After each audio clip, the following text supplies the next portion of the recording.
On April 16th, the Clay County Broadband Committee met with a few regional executives and engineers from Frontier Communications. While the Broadband Committee brought their own questions and concerns on providing good broadband services throughout the county, the Frontier Group brought a presentation detailing their service speeds, coverage areas, and planned sites and improvements for 2019. Here's an inside look at that meeting.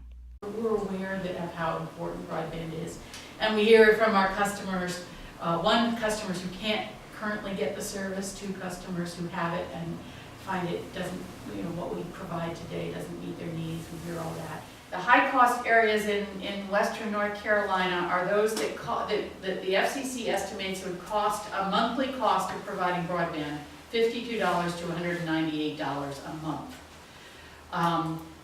Our monthly charge for broadband, depending on if you're a new customer, you get some discounts, anywhere from $20 to $50 a month.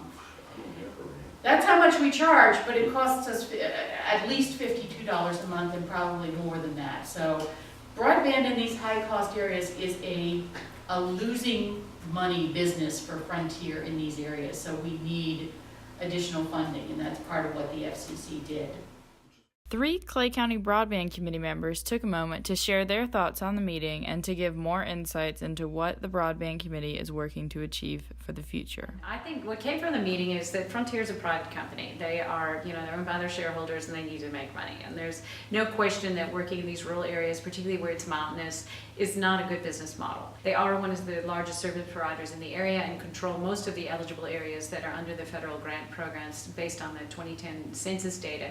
So we really had no alternative other than to try to work with Frontier. But I do feel that they, in good faith, they really do want to do something for this area. The main thing that I heard them clearly saying is, number one, if they're going to engage in any widespread or significant improvements to their service in Clay County, they're probably not going to pay for it out of their own operating budget. They're going to look for grant money.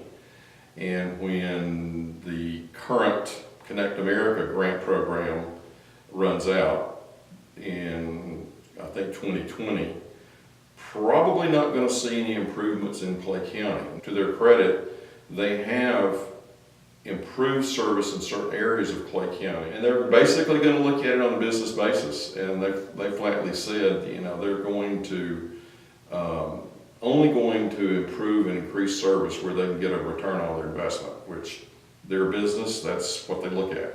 We were able to work with the citizens and the taxpayers and send out a survey in which we got over 21% response, which is really a good response. We are at the point now of waiting to see whether or not they were awarded the grant. And that will help expand services throughout Clay County. The areas that they are concentrating on are Shooting Creek, Downings Creek, and the Hayesville area. Okay, and that will be to expand it to more homeowners to that area so they can get the internet services, good internet services at fair prices. We need to speak up. It's a process that we're going through.